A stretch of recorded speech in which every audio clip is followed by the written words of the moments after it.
Yo, what it do, my people? It's your boy Kenzie, Gamefowl, back at you with another exclusive video, guys. And we back at story time, man. I got a nice little story I want to tell you all, guys, about really the first time I've seen, a lot of people speak about hatch crosses, hatch roundheads, hatch kelsos, hatch grays, and how good they are in gaff, or were really a lot of weapons, but specifically, like, back in the day, hatch grays was like, or hatch clarets were people's go-to for gaff shows. And I want to take you back in time a little bit to when I was, a lot younger, and my first experience of really seeing the greatness of some hatch cross chickens, personally.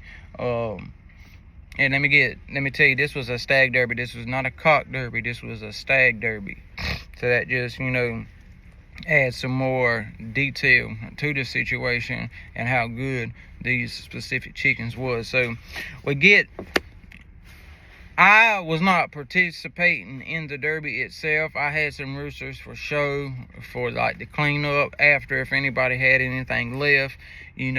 My real purpose for going to this derby was to take my friend who was participating in the main derby, that really didn't have a vehicle to transport his chickens to the situation. So I go over there, we drop his birds out, load them up, head to the place. We get there, making sure the burn barrel's flowing good. I never been to this place before. It was a cool guy. I can't even remember his name to this day. He had a nice, pretty setup, big, nice barn. So we going in there, checking out everything, talking to everybody. And before we got started, they said, hey, we got two other people that's coming. They're about to be here, driving from a little while away. They pull up two nice Ford trucks, like F-250s with enclosed trailers on the back of them. I knew they was meaning business, but money really doesn't, the chickens don't see money whenever they're showing. So, you can have the most expensive setup in the whole world, but don't really know how to do your chickens right, so it's not really going to mean too much. So, anyways, these guys set out, and I noticed they get out and they start dropping the chickens out.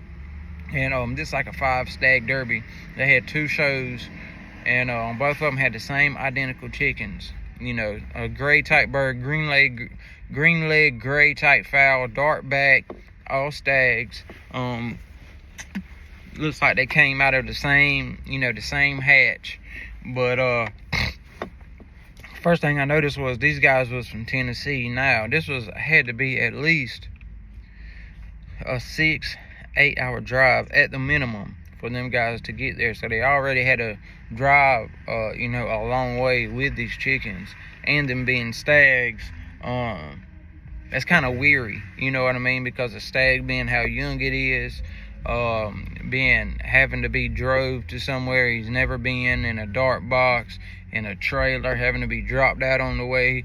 I know it's very stressful for all chickens, but especially stags, then being so young, especially the ones that's never been through anything like this. But neither here or there. They dropped them out, nice chickens. I was talking to the guy, what you got there, He said, oh, it's just some blue-faced grays. So that's the type of hatch that was in them. And I was like, ooh, I said, this is going to be some tough chickens right here. So the owner was participating in it also, and he had pure sweaters. Not no sweater crosses, pure sweaters. And they were stags. So I was just like, up until that point, you heard of chicken sweaters being knife chickens, like in the Filipinos, using long knives, or maybe some short knives, but knife fowl now, we're showing gaff. You always heard good things about hatch cross chickens showing good in gaff, especially like hatch grays, hatch roundheads, kelsos, clarets, things like that. So anyway, first, second, third show goes, and I'm just like, man, these hatch grays are whipping it, son. They are whipping it. They're like 3-0. The owner, he was 3-0, Now, this wasn't many entries. I think it was maybe 15 entries tops. Nice little sides, met some real cool people there. That's one thing I like about the derbies. You meet people from all different, walks of life. Some people's gotten out of jail recently. Some people, they own a construction company. Some people drive from Tennessee, 8 hours away. So you meet and you conversate and you talking to all these different type of people, and it's just love. I mean, then you getting in the pit, emotions are flaring, and but everything is going smooth. Everything's great. And had a good referee, wasn't no cheating involved, wasn't no fussing, no fighting, anything like that, which is always great. It's always a plus. So, 4th fight comes around. The guy I done came with, I done think he's, by the 4th fight, I think he's like 2-2. He's out. 4th fight comes, Hats Grays win, Sweaters win. 4-0. 5 stag derby. So you automatically know what the 5th fight is going to be exactly. Hats Gray, Tennessee, stag versus the owner's sweater right here, getting it in.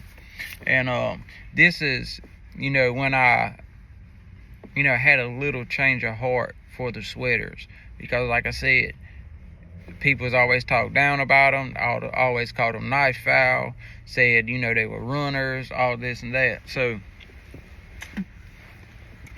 they go up, boom.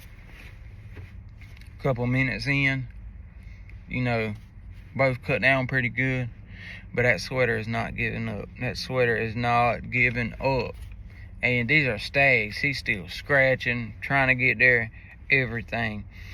Long story short, Hats Gray ended up winning. Tennessee guys came out victorious. But man, did them sweaters show out. Them sweaters showed out. I was very surprised and impressed by them.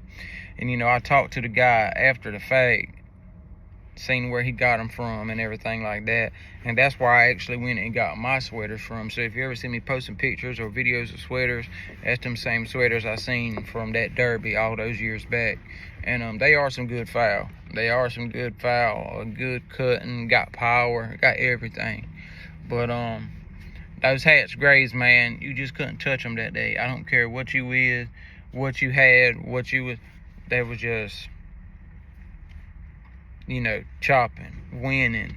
You couldn't touch them. And, and just like they came, they packed up and left with the bankroll. And that was really the first time I actually seen, like, a big show of, like, them real deal Hats Grays, them Blueface Grays, man, that really put in that work at a young age. Stags, having to drive 8 hours, So, man, it was a great experience, and, I really enjoyed that day. I remember like it was yesterday, man. It was so cold. Had to be 20 degrees out there. I mean, inside the derby, was warm. But, man, that was a good time. I remember my cousin had just got out of jail. I took him with me. He had just got out of prison.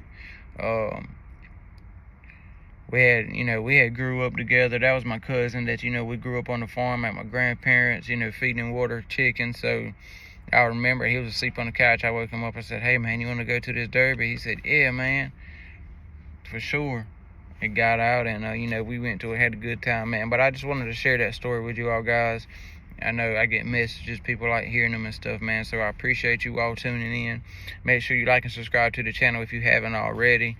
It's getting cold out here, guys. Make sure if you have some extra stuff you can give back to the less fortunate out there, do so. Scarves, hats, gloves, coats, because some people are less fortunate and they don't have the means or the money to go out there and stay warm, man. So if you're not warm, you can't make no money. So just try to help them out if you can. I appreciate you all. Follow us on all our social media accounts, and big things coming at the Gamefowl Life, man. You already know. Peace.